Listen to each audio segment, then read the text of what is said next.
تقدیم شما می شود. من عبدالله اشرف هستم. سلام. حالا مرور میکنیم به سرخطی موضوعهای برنامه امروز سه‌شنبه 5 نوامبر. از واگن آهنین به منزل اجاره، زندگی یک عائله تاجیک پس از نشر گزارش رادیو آزادی رنگ دیگر گرفت. گفت که همینجا داشتینه، گفت 4 ماه نه پروتین نه چی، گفت من خودم همش خودم وای میکنم تامین. از سال نو نرخ پتنت در شهر و ولایت‌های روسیه باز بالا می رود. احوال مهاجران کره تاجیک چی می شود؟ شارح آمریکایی میگوید قرض‌های به‌برکش چین روز با قیمت خیلی گران پرداخت خواهند شد. قرض‌های هنگفت چین از تاجیکستان چه عاقبت دارند؟ برخی از کشورهایی که از چین قرض میگیرند آنها اعتراف میکنند که بله، هنگ کنگ یا تایوان این یک بخش چین میباشد. رئیس جمهوری تاجیکستان روز 4 نوامبر به اروپا سفر کرد. دفتر مطبوعات پرزیدنت گفت امامعلی رحمان با سفری رسمی اول به شویتزاریا و سپس به فرانسه می رود. جزئیات برنامه سفر معلوم نیست. بار آخر پرزیدنت تاجیکستان سال 2016 به جمهوری چخ و مجارستان، دو کشور عضو اتحاد اروپا، سفر کرده بود. هفته گذشته در ملاقات با چند عضو پارلمان اروپا، پرزیدنت تاجیکستان اتحاد اروپا را از شریکان مهمی دوشنبه خواند. اتحاد اروپا تابستان امسال استراتژی نوی خود را برای آسیای مرکزی قبول کرد که کمک‌ها به تاجیکستان را نیز در نظر دارد. چند از اعضای گروه‌های مخالفین که در کشورهای اروپایی پناهنده شدند اعلان کردند که در راستای سفر پرزیدنت اعتراض خواهند کرد.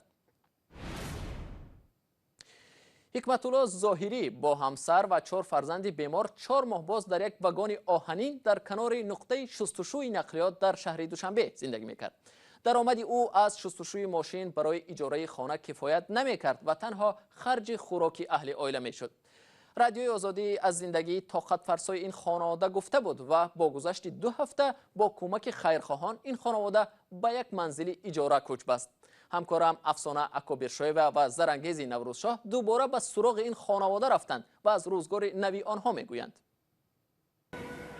یوسف جان دیگر چشم از تلویزیون نمیکند و اکنون هر وقت میخواهد میتواند فیلم تصویری تماشا کند.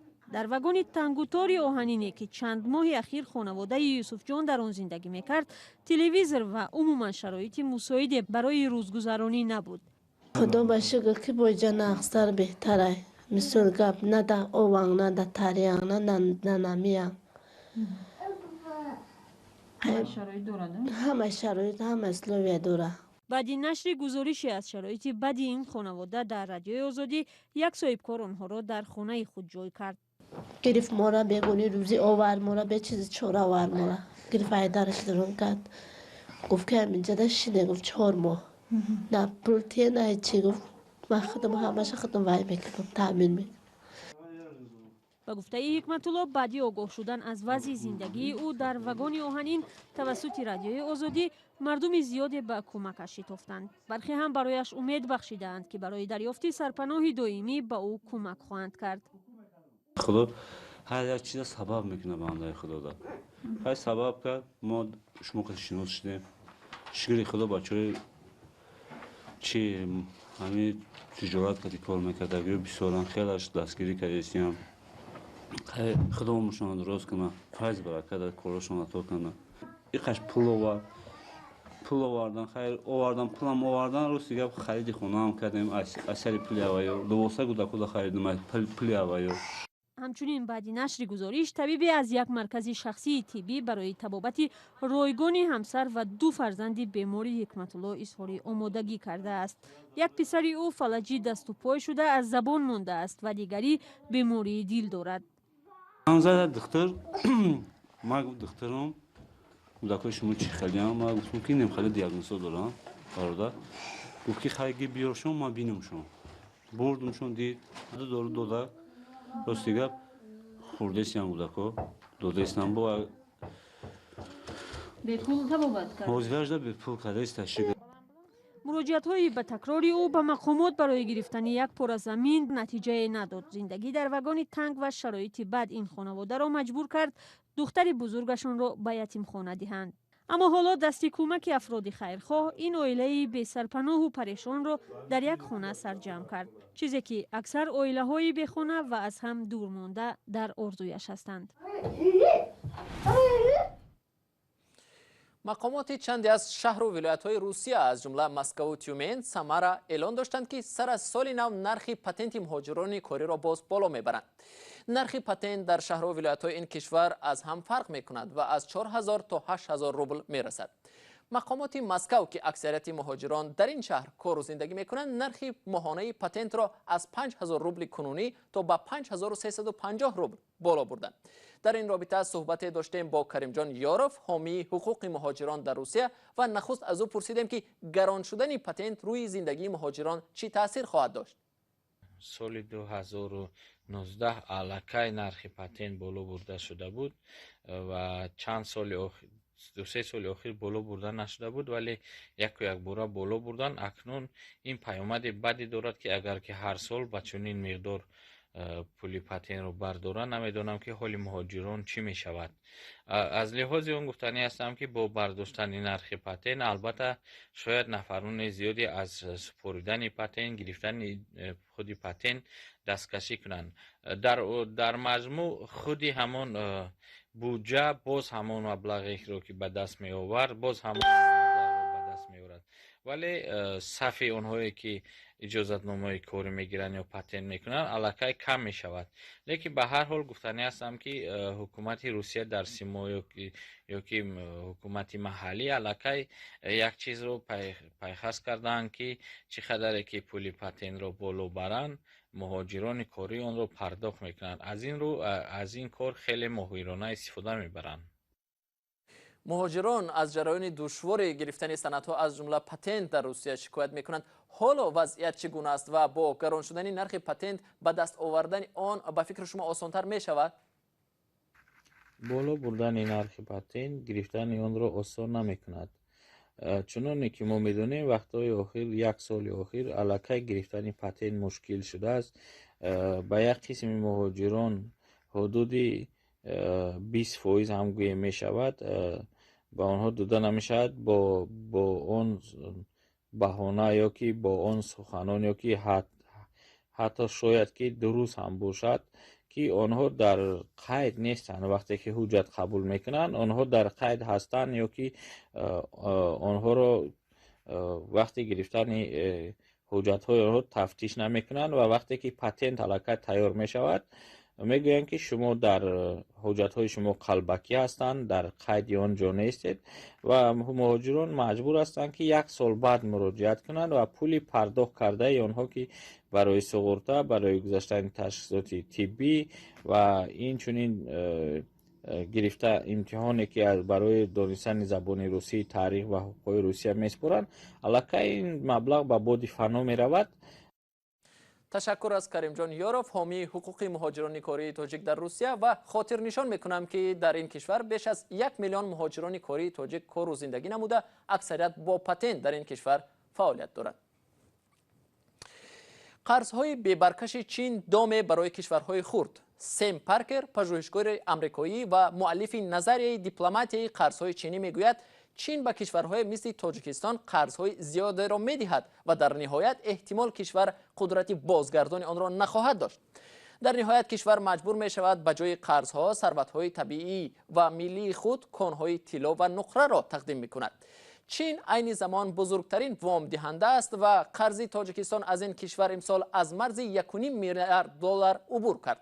همکارم مولا رجب یوسفی در شهر دوشنبه با این محقق آمریکایی صحبت داشت و ابتدا از او پرسید که آیا درست است که چین با دادن قرضهای بزرگ به کشورهای نیازمند نفوذ خود را بر آنها تحمیل می‌کند؟ ابراز تشکر میکنم از سوالتان. شما درست گفتید که من بنیادگذار نظریه یا کانسپت دیپلمات قرضهای چینی می باشم. این ایده یا غایه‌ای که پشت دیپلمات قرضهای چینی می باشد با چی روانه کرده شده است که چین تریلیون ها دلار مصرف میکند برای کشورهایی که واقعا نیاز دارند. این بستگی دارد که این کشورها مبلغ های چین را برگردانیده می توانند یا نه. برخی از طرح‌هایی هستند که وقتی چین سرمایه گذاری میکند پول را گردانیده گرفته می تواند.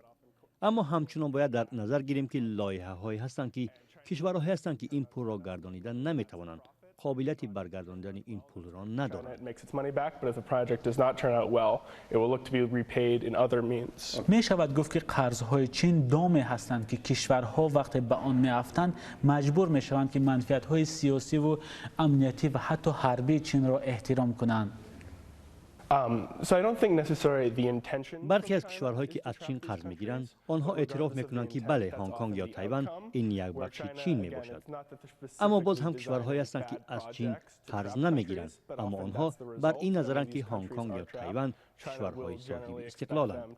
بله قسما هم گفته میتوانیم که آن کشورهایی که از چین قرض میگیرند و قرض را دادن نمیتوانند مجبور میشوند که به منفعت‌های سیاسی، حربی و امنیتی چین احترام قائل شوند. مولا رجب یوسفی با سیم پارکر محقق آمریکایی مؤلف نظریه دیپلماتی قرضهای چینی صحبت داشت. بیننده ارجمند شکل مفصل این صحبت را در سامانه رادیو آزادی www.azadi.org میتوانید ببینید و هم مطالعه کنید.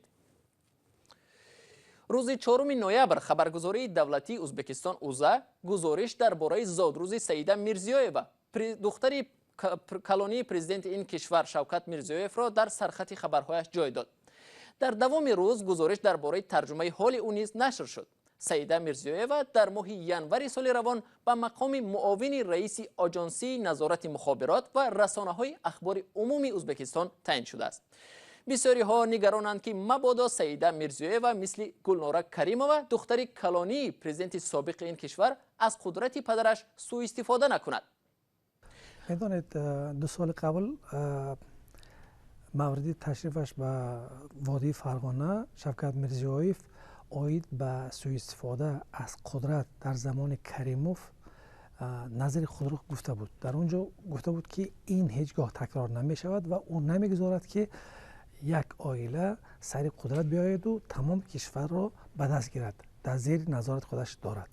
البته دختر کلانی شوکت میرزیویف وقت آخر در وسایل اخبار ازبکستان بسیار پیدا می شود و می بینیم که او در سفرهای خارجش نیست دیپلمات خلق را مردمی را نشان می دهد و بین جوانان آبروی کلان و خاصی را دارد. البته نگرانی ها هست البته، ولی این اساساً در شبکه‌های اجتماعی آنهایی که بیرون از کشور هستند میگویند که خدا نکند که این نیز از پشت راه گلناره کریمه برود. سوال دیگری من از سراج‌الدین اسلام همکارم از بخش ازبکی رادیو آزادی این بود که با اشاره به فرزندان بعضن کار و فعالیت پدران را بررسی میکنند. آیا تجلیل زادروز سیده میرزیویوا مثل ضیافت پردبدبه آوازخوان روس پلینا گاگارینا از سوی اهل عائله پرزیدنت ازبکستان باعث به هر گونه واکنش ها عاید رئیس جمهوری میرزیویف نشده است؟ البته نگرانی ها هست. من گفتم آنهایی که در شبکه‌های اجتماعی فعال هستند و اکثرشان بیرون از کشور هستند نگرانی خود را ابراز داشتند و میگویند که خدا نکند که دختران پرزیدنت کنونی از پی دختران پرزیدنت قبلی بروند. ولی به نظر من آدمایی هستند که در حکومت بالاخره میخواهند از با ستایش از دختران پرزیدنت یا خانواده پرزیدنت یک منفعت خود را پیدا کنند، یعنی منفعت جویی البته هست، اما تا چه اندازه این پخش می شود و یعنی کلانتر می شود وقت نشان می دهد البته. اما شوکت میرزیویف خودش گفته بود که به این چیز اجازت نخواهد داد. تشکر از سراج‌الدین اسلام همکارم از بخش ازبکی رادیو آزادی که در مورد نفوذ روزافزون دختر بزرگ شوکت میرزیویف رئیس جمهوری ازبکستان صحبت میکرد. بیننده ارجمند وقتی برنامه ما اینجا به پایان رسید. تشکر از شما که تا این لحظه با ما بودید. اخبار و گزارش‌های دیگر در سامانه رادیو آزادی www.azadi.org دسترسند. تا برنامه‌های بعدی خداحافظ.